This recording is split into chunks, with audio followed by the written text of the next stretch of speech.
बहुत ही प्रसन्नता का विषय है कि आज हम लोगों के बीच में जो है कि आदरणीय मुख्य केंद्रीय प्रभारी राकेश भ्राता जी का आगमन हुआ है। मैं आदरणीय जज साहब से चाहूंगा कि जो बहुत ही सुंदर क्लास ले रहे हैं कि वो जो है कि क्लास के विषय में दो शब्द भ्राता जी को जो है कि बता करके उसके बाद उनको आमंत्रित करेंगे। लेकिन इससे पहले भ्राता जी जो है कि यहाँ पर 17 तारीख से जो प्रशिक्षण चल रहा है उसमें आदरणीय जज साहब की बहुत बड़ी भूमिका रही। आदरणीय सुरेंद्र नाथ जी जो राज्य के संवाद प्रभारी हैं, बहुत अच्छा उन्होंने मैनेजमेंट किया।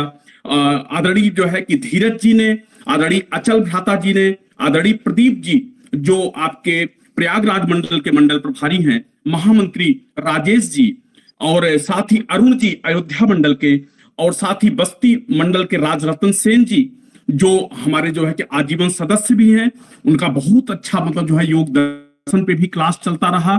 और साथ ही राजेंद्र बाबू जी जो गोरखपुर मंडल के हैं, आदरणीय अरुण जी जो आजमगढ़ मंडल के हैं, आदरणीय मुकेश जी जो अयोध्या मंडल के हैं, धीरज जी विंध्याचल मंडल के हैं, और समस्त मंडल प्रभारियों का, राज्य कार्यकारी सदस्यों का बहुत अच्छा जो है कि मैनेजमेंट आदरणीय जज साहब के कुशल नेतृत्व में जो है कि हुआ। और प्रशिक्षण सुबह 2 घंटे 5:30 से 7:30 तक चला, और जो है क्रियात्मक योग, और शाम को जो है कि आपका बौद्धिक सत्र चल रहा था जिसमें आदरणीय सुरेंद्र जी, आदरणीय भगवान जी, आदरणीय प्रदीप जी, इन लोगों ने बहुत पूरा मैनेजमेंट किया। मैं पूरे 7 मंडल की तरफ से, 25 जनपद की तरफ से, अब सभी प्रशिक्षुओं की तरफ से आपको बहुत बहुत अभिनंदन करते हुए सादर आमंत्रित करता हूं आदरणीय जज साहब को। आदरणीय जज साहब।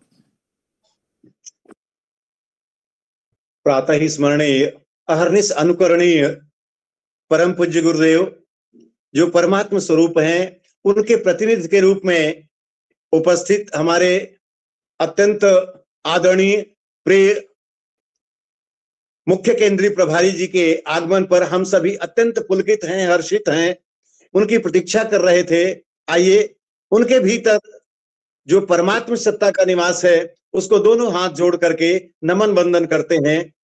ओम नमो स्वनंताय सहस्त्रमूर्तये सहस्त्रपादाक्षिशिरोरुबाहवे सहस्रनाम्ने पुरुषाय शाश्वते सहस्रकोटि युगधारिणे नमः सहस्रकोटि युगधारिणे नमः। परम श्रद्धेय आदरणीय मुख्य केंद्रीय प्रभारी जी का सादर अभिनंदन, स्वागत एवं वंदन। इस सहयोग शिक्षक प्रशिक्षण में लगभग 40 सहयोग शिक्षक प्रशिक्षु भाग ले रहे हैं, और इनमें से भी बहुत से लोग अभी हरिद्वार जाने की तैयारी में हैं, और कुछ ऐसे भी हमारे सहयोग शिक्षक हैं जिन्होंने अभी तक हरिद्वार के दर्शन नहीं किए थे, परम पूज्य गुरुदेव के दर्शन नहीं किए थे।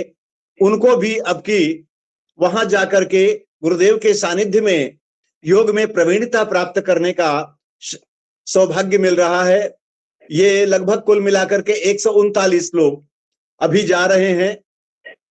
आशा है ये सभी लोग हमारे संगठन के लिए अत्यंत उपयोगी सिद्ध होंगे। उनके जीवन में वो योग उतरेगा, और उतर करके वो पूरे समाज के लिए, राष्ट्र के लिए उपकारी होंगे। ऐसी स्थिति में आदरणीय भ्राता जी का समय बहुत ही व्यस्त होता है। अपने अत्यंत व्यस्ततम समय में से हम लोगों को आशीर्वचन देने के लिए आपने समय निकाला, इसके लिए हम सब आपकी कृपा से अभिभूत हैं। ऐसी स्थिति में मैं चाहता हूं कि आपके और हमारे अन्य भाइयों के बीच में बहुत देर तक न रह करके सीधे आपके मुखारविंद से हम लोग अमृत वर्षा में अवगाहन करें। इस दिव्य भाव के साथ मैं आदरणीय मुख्य केंद्रीय प्रभारी जी से करबद्ध निवेदन करता हूं, प्रार्थना करता हूं, अनुरोध करता हूं कि वे अपने मुखारविंद से हम सबका मार्गदर्शन करें और अनुग्रहित करें। आदरणीय मुख्य केंद्रीय प्रभारी जी। तो सभी को बहुत बहुत प्रणाम। परम आदरणीय जज साहब, हमारे आदरणीय भाई दुर्गेश जी, हमारे भाई संदेश जी, सुरेंद्र नाथ जी, हमारे आंचल जी और हमारे प्रयागराज मंडल के मंडल प्रभारी से लेकर जिन जिन का योगदान इस राष्ट्र के कार्य के लिए हो रहा है, सबको प्रणाम करते हुए आप सबका सबसे पहले तो स्वागत है कि आप एक ऐसी संस्था से जुड़े हैं जहां पर शुद्धतम ज्ञान दिया जा रहा है। आज अध्यात्म के नाम पर, योग के नाम पर, धार्मिकता के नाम पर ढोंग, आडंबर और पाखंड का बोलबाला है। आप अभी आदरणीय जज साहब को सुन रहे थे। स्वाध्याय क्या है, तप क्या है, अष्टांग योग क्या है। यदि हम वेद दर्शन उपनिषद नहीं पढ़ सकें, केवल हमने महर्षि पतंजलि के अष्टांग योग को थोड़ा सा समझ लिया, जो शाब्दिक अर्थ में, पारिभाषिक अर्थ में आप 1-2 घंटे में समझ सकते हैं, फिर उसी को यदि यथायोग्य पालन करने का प्रयास भी कर लिया, 100% चाहे पालन ना हो, लेकिन आप हर चेष्टा पूर्वक अपने कर्म में उसको उतार कर यदि थोड़ा सा भी प्रयास करें, तो मुझे लगता है बहुत बड़ा जीवन बदल सकता है। आप पतंजलि योगपीठ से जुड़े हैं। ये विश्व की सबसे बड़ी संस्था है। परम पूज्य स्वामी जी महाराज सामान्य व्यक्ति नहीं है, महापुरुषों का अवतरण होता रहता है। परम पूज्य स्वामी जी महाराज ऐसे ही महापुरुष हैं। पतंजलि केवल उत्पाद नहीं बनाती, केवल सामान नहीं बनाती, अपितु गुरुकुल चलाकर भारतीय शिक्षा बोर्ड के माध्यम से, योग आयुर्वेद पर रिसर्च के माध्यम से जितने विश्व सेवा के, मानव सेवा के, राष्ट्र सेवा के काम हो सकते हैं, वो सब पतंजलि कर रही है। हम सबको गौरव है कि हम ऐसी संस्था के सदस्य हैं जिनके माध्यम से हमें कुछ सेवा करने का अवसर मिल रहा है। इस शिविर का आयोजन करके सबने बहुत पुरुषार्थ किया है। और देखिए, परम पूज्य स्वामी जी महाराज कहते हैं कि आज जो भय, भूख, भ्रष्टाचार, पाप, अन्याय, अत्याचार है, वो सज्जन व्यक्तियों की उदासीनता से अधिक है। दुष्ट व्यक्तियों की दुष्टता से कम सज्जनों की उदासीनता से अधिक है। जितने दुष्ट व्यक्ति हैं सब संगठित हैं, लेकिन जितनी अच्छी सत्ताएं हैं, अच्छी शक्तियां हैं, वो संगठित नहीं है। तो इस संगठन के माध्यम से आप पतंजलि योग समिति से जुड़े हैं, भारत स्वाभिमान से जुड़े हैं। आप खुद अपने देह की रक्षा तो करेंगे ही करेंगे, साथ ही देश की रक्षा करने का काम भी आपको करना है। आपको इन 17 तारीख से जो शिविर शुरू हुआ, उसमें जो आपने लगभग 15 दिन अभी सीखा है, उस 15 दिन में भी जो आपने ऑनलाइन माध्यम से भी जो किया, उससे भी आपने अद्भुत लाभ हुए होंगे। आपने देखा होगा कि इन 15-20 दिनों में जो सुबह सुबह क्रियात्मक प्रातःकाल योगाभ्यास करवाया जा रहा है, उसके प्रभाव आप खुद देख रहे होंगे। इसमें कोई ढोंग, आडंबर, पाखंड नहीं है। और ये योग हमारी भारतीय सनातन संस्कृति का इतना गहरा विज्ञान है, इतना गहरा विज्ञान है कि ये विज्ञान पश्चिम के पास नहीं है। और इस विज्ञान की पश्चिम आर्टिफिशियल इंटेलिजेंस तो बना सकता है, लेकिन मनुष्य के अंदर की इंटेलिजेंस कैसे जागृत हो, वो जगाने का काम केवल और केवल योग से हो सकता है। तो योग से आप जुड़े हैं, आपको आसन सिखाए गए, आपको प्राणायाम सिखाया गया, आपको खाने पीने के बारे में बताया गया, आपको घरेलू उपचार के बारे में बताया गया, आपको संगठन की रीति नीति, सिद्धांत, मर्यादा के बारे में बताया गया, आपको बताया गया कि आपको योग शिक्षक बनकर क्या करना है। और देखिए, यदि किसी व्यक्ति ने सामान्य तौर पर, पुराने जमाने में जब लोग गुरुकुल में गुरु के सानिध्य में जाते थे, तो और जो दक्षता की चीजें हैं वो तो सिखाई जाती थी, अलग अलग इंजीनियरिंग के कार्य हैं, जितने भवन निर्माण का काम है, कोई धातु विज्ञान का काम है, वो सब सिखाया और बताया जाता था। लेकिन उससे भी महत्वपूर्ण है कि सबको धर्म के बारे में, पाप पुण्य के बारे में, योग के बारे में, वेद दर्शन उपनिषद के निचोड़ के बारे में, हमारे स्थूल के साथ साथ सूक्ष्म जगत के बारे में, पृथ्वी के साथ साथ पृथ्वी के बाहर जो ब्रह्मांड है, इस जीवन के साथ साथ इस जीवन के बाद क्या है और इस जीवन से पहले क्या है, इनके ऊपर भी चिंतन किया है। इनके ऊपर आज कोई नोबेल प्राइज विजेता कोई चिंतन नहीं कर रहा। और मनुष्य के जीवन की खुशियां केवल बाहरी संसाधनों से नहीं मिल सकती।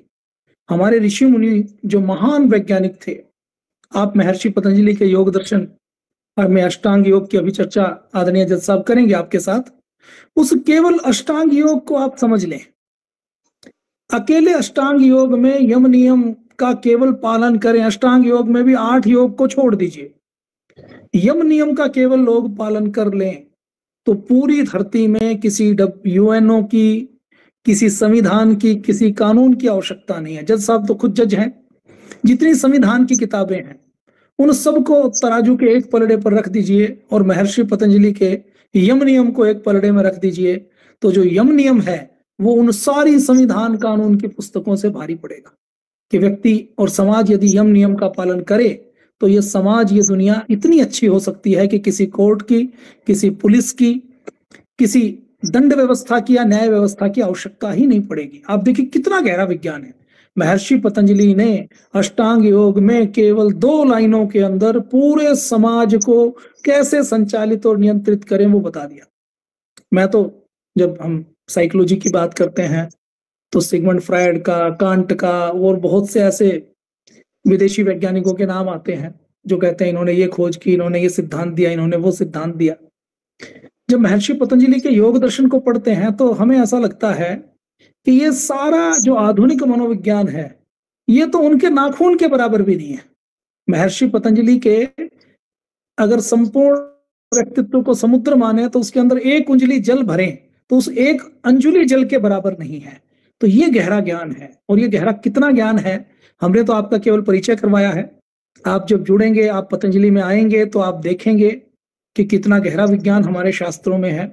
और मनुष्य के जीवन को सुखी यदि बनाना है तो सुख का रास्ता केवल और केवल हमारे सनातन धर्म के, सनातन धर्म की जीवन पद्धति के मार्ग पर जाता है।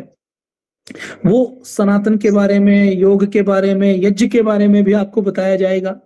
आप किसी भी प्रकार के ढोंग आडंबर पाखंड में ना फंसे, आपका जीवन अच्छा हो, आपके जीवन के बाद का आपका पुनर्जन्म भी अच्छा हो, ये सिखाने का, बताने का काम कोई करता है तो वो हमारा सनातन धर्म करता है।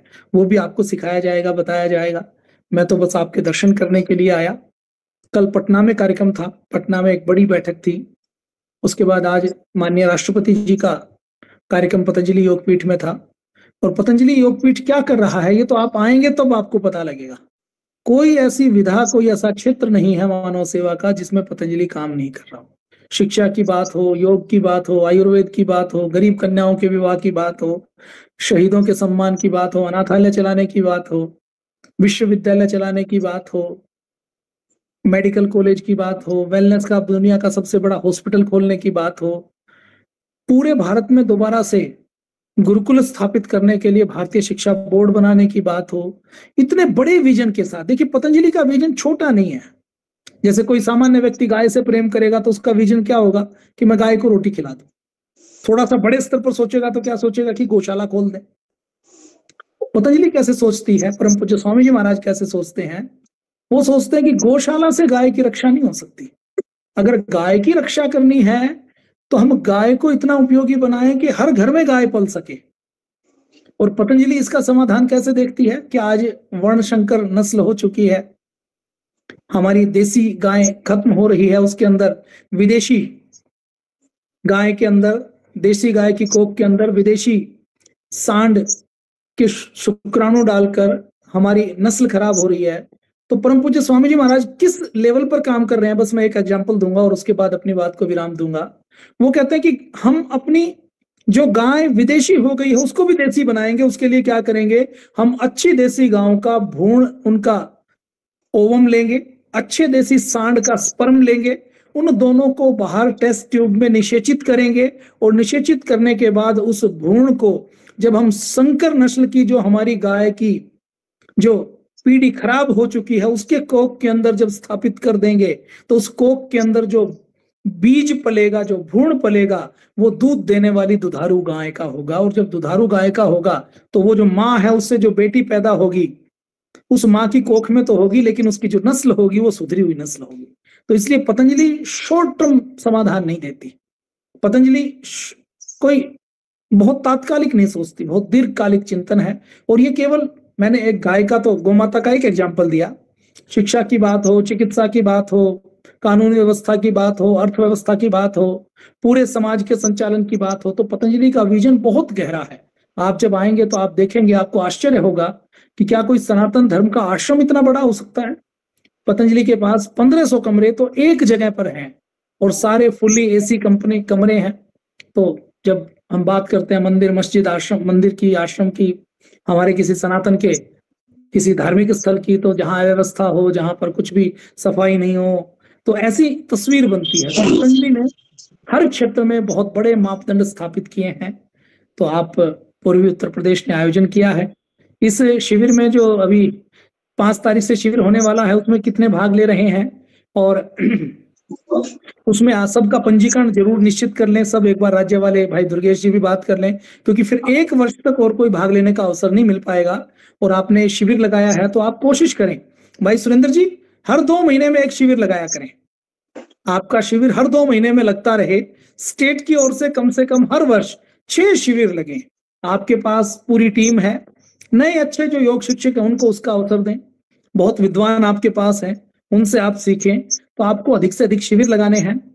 तो मैं आपको प्रणाम करता हूं, आपको नमन करता हूं कि आप जुड़े हैं, और निश्चित तौर पर आप जुड़कर यदि योग शिक्षक बनकर सेवा करेंगे तो एक MBBS MD जो सेवा कर सकता है वो सेवा आप कर सकते हैं, और आपको जो पुण्य मिलेंगे वो अनंत मिलेंगे। तो मैं आपको प्रणाम करता हूं, आप सबका अभिनंदन करता हूं। आप इसी प्रकार से जुड़े रहिए, और ये योग सीखकर आपको खुद योग की कक्षा लगानी है, और ये योग प्रशिक्षण आपको अच्छा लगा तो आप देखिए, बुरी चीजों से लोग जोड़ते हैं। तो आपको यदि पतंजलि के इस योग प्रशिक्षण शिविर में क्रियात्मक योगाभ्यास या सैद्धांतिक जितनी बातें बताई गई हैं, वो यदि आपको लगे कि ये देश के लिए, सनातन धर्म के लिए और किसी व्यक्ति के व्यक्तिगत पारिवारिक जीवन के लिए अच्छी हैं, तो आप कम से कम अपने जानने वाले 2, 4, 10 लोगों को और कहिए कि आप भी योग से जुड़िए, आप भी योग शिक्षक बनिए। योग शिक्षक बनकर वो दूसरों को चाहे कम सिखाए, लेकिन वो कम से कम खुद भी जुड़ेगा, तो एक व्यक्ति राष्ट्रभक्त बनेगा, हमारे संगठन से जुड़ेगा, हमारी विचारधारा से जुड़ेगा, तो हम सनातन धर्मियों की ताकत और मजबूत हो जाएगी। तो सबको बहुत बहुत प्रणाम, सबके पुरुषार्थ को प्रणाम। भाई दुर्गेश जी, आदरणीय जज साहब, भाई सुरेंद्र जी, आंचल जी से लेकर हमारे प्रयागराज के मंडल प्रभारी, सबको बहुत बहुत प्रणाम। धन्यवाद भ्राता जी, बहुत अच्छा लगा हम लोगों को। और मैं चाहता हूं भ्राता जी, जो ये कार्यक्रम में जो एक डिजिटल तरीके से जो सहयोग किए हमारे आदरणीय ब्रिजमोहन जी हैं, जो राज्य प्रभारी हैं प्लस भारतीय शिक्षा बोर्ड देख रहे हैं, मैं ब्रिजमोहन जी से चाहता हूं कि ब्रिजमोहन जी 2 शब्द भ्राता जी को बोल करके और समापन की तरफ जो है विदा करें। फिर जज साहब से आप आदरणीय ब्रिजमोहन जी अष्टांग योग के लिए कॉपी पेन लेकर बैठे। आपको जज साहब जब अष्टांग योग बताएं, यम नियम के बारे में बताएं, तो आपको वो नोट करना है, और उसको फिर कल भी पढ़ना है। रोज आपको एक बार जरूर पढ़ना है, और उसको एक बार और भी रिपीट करवा देंगे। भाई ब्रिजमोहन जी बहुत अच्छा काम कर रहे हैं, बहुत अभिनंदन है।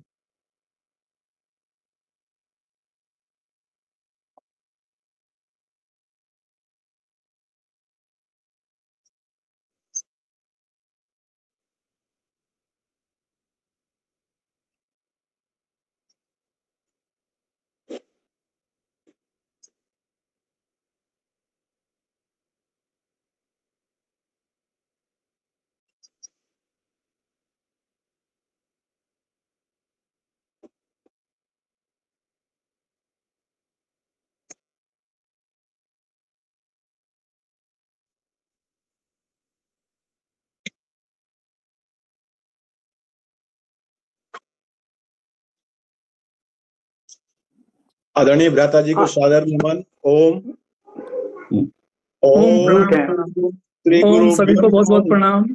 4 तारीख को मिलेंगे भ्राता जी। जी आदरणीय जज साहब, सबका स्वागत है। धन्यवाद। आदरणीय जज साहब सादर आमंत्रित हैं। ओम।